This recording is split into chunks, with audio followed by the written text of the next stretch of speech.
যখন বিপদে পড়ি তখন আল্লাহকে স্মরণ করি, আল্লাহকে যে কত কোটি বার ডাকি এটা ধারণার বাইরে। কিন্তু বিপদ যখন চলে যায় ওই আল্লাহকেই ভুলে যায়, এটাই বাস্তব।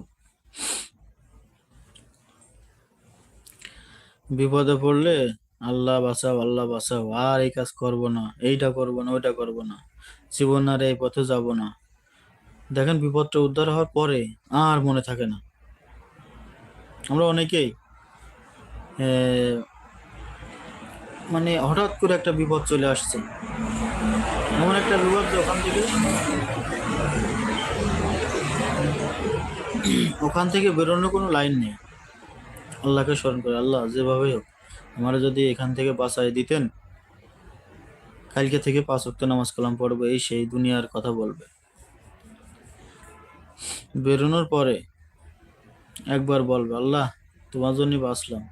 ওর পরে যে ওর মুখে মিনিমাম 40 দিনের আল্লাহর নাম থাকে না।